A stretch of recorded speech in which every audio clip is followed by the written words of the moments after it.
নমস্কার আমার সকল বন্ধু শুভাকাঙ্ক্ষীদের জানাই ইংরাজি 2025 সালের আন্তরিক প্রীতি শুভেচ্ছা এবং অভিনন্দন। আশা করি সকলে বেশ ভালো আছে। আজকে আমরা কথা বলবো যে 2025 সাল শেয়ার বাজারে কীরকম হতে পারে। যদিও শেয়ার বাজারকে অনুমান করা কারোর পক্ষেই সম্ভব নয় যে শেয়ার বাজার কি করবে, তবু তাকে আমরা একটা রূপ দেবার চেষ্টা করছি। সেটা হলো যে 2025 সালের শেয়ার বাজার 2024 সালের শেয়ার বাজারের ঠিক বিপরীত করবে। মানেটা কি? মানে হলো 2024 সালের শেয়ার বাজার প্রথম 6 মাস খুব উন্নতি করেছিল এবং দ্বিতীয় 6 মাস ধীরে ধীরে নিচের দিকে নেমে এসেছে। 2025 সালে দেখা যাবে যে প্রথম 6 মাস শেয়ার মার্কেট কনসলিডেট করবে, কিছুটা উঠবে আবার নিচে নামবে। আর দেখা যাচ্ছে যে জুলাই মাসের পর থেকে মোটামুটি ডিসেম্বর মাস পর্যন্ত শেয়ার বাজার ধীরে ধীরে উন্নতি করবে। এর কারণটা কি? এর কারণ হলো যে 24 সালের শেয়ার বাজার পড়তে শুরু করলো কেন? মোটামুটি জুন জুলাই মাসের পর থেকে। সেখানে মেন কারণ হলো যে এফআইরা বিক্রি শুরু করলো। তো এফআইরা কি বোকা যে তারা বেচতে আরম্ভ করলো? তারা ক্যালকুলেশন করে দেখেছিল যে ইন্ডিয়ান শেয়ার মার্কেটে যেসব কোম্পানিগুলো আছে তাদের বেশিরভাগ কোম্পানি 2024 সালের যে Q2 এর রেজাল্ট বেরিয়েছে বা বেরিয়েছিল সেগুলো খুব ভালো হবে না, সেই কারণে তারা বেচতে শুরু করেছিল এবং তাদের অনুমান সত্য হয়েছিল। সেই কারণে শেয়ার বাজার আজকে অনেকখানি নিচে নেমে গেছে, মোটামুটি 23,500 আশেপাশে ঘোরাঘুরি করছে।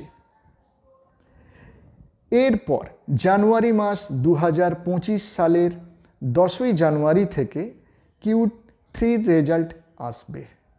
আমার মতে 70% কোম্পানিরই Q3 যে রেজাল্ট সেটা মোটেই ভালো হবে না।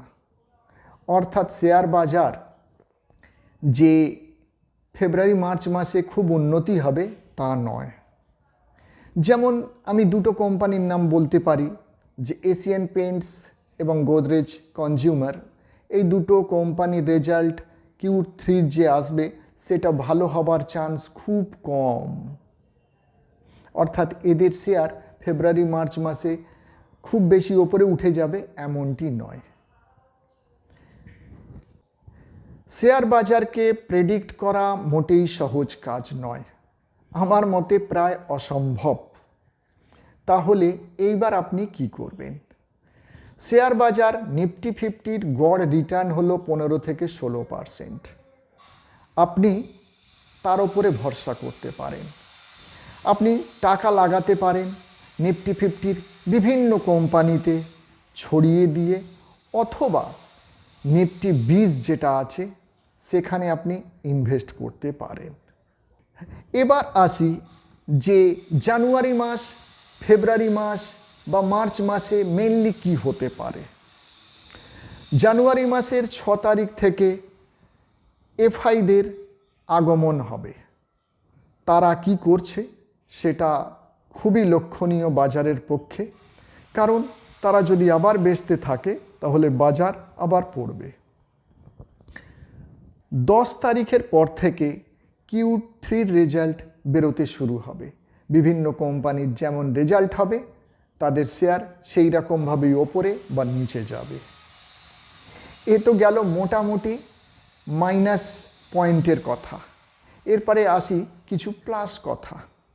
প্লাস হলো 20 তারিখে আসছেন আমেরিকায় ট্রাম্প। ট্রাম্প এলে তিনি এমন কিছু অবশ্যই করবেন যাতে আমেরিকান শেয়ার বাজার ওপরের দিকে যায়, এবং আমেরিকান শেয়ার বাজার ওপরের দিকে গেলেই বিশ্বের অন্যান্য শেয়ার বাজার অবশ্যই ওপরের দিকে যাবে বলে আমার ধারণা।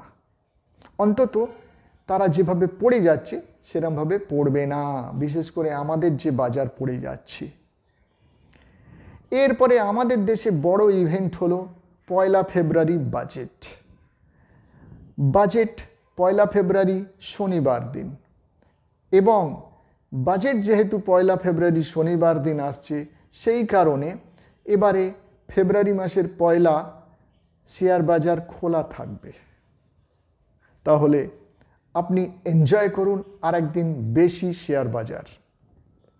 এই ফাঁকে আর একটা কথা বলি, যদি আপনার ডিম্যাট অ্যাকাউন্ট না থাকে বা প্রয়োজন থাকে, তাহলে আমার এই ভিডিওর ডেসক্রিপশানে, আমার এই চ্যানেলের ডেসক্রিপশানে আপস্টক্স ডিম্যাট অ্যাকাউন্ট খোলার লিঙ্ক দেওয়া রয়েছে। আপনি সেখান থেকে অবশ্যই ডিম্যাট অ্যাকাউন্ট ডাউনলোড করবেন এবং আমার সঙ্গে বন্ধুত্ব করবেন, আমাকে সহযোগিতা করবেন। ধন্যবাদ। এবার আসি যে Q3-র যে রেজাল্ট, বেশিরভাগ কোম্পানিরই ভালো না আসারই চান্স আছে, কিন্তু বাজেটের ওপরে সম্ভাবনা বিশাল। সরকার বিভিন্ন শিল্পকে যাতে এগিয়ে নিয়ে যাওয়া যায় তার ব্যবস্থা করবেন বলে আমাদের ধারণা, এবং সরকার সেই ব্যবস্থা করলেই দেখা যাবে যে কোম্পানিগুলোর যে Q4-এর রেজাল্ট সেগুলো ভালো হতে শুরু করবে, 25 সালের Q1-এর রেজাল্ট ভালো হতে শুরু করবে। সেই কারণে বিভিন্ন বিশেষজ্ঞ মনে করছেন যে জুলাই মাসের পর থেকে বাজার ভালো হতে শুরু করবে। আশা করি যে আমার এই ভিডিও আপনার ভালো লেগেছে। আপনার এই ভিডিও যদি ভালো লেগে থাকে তাহলে অবশ্যই শেয়ার করবেন। আপনার সঙ্গে আবার দেখা হবে। নমস্কার।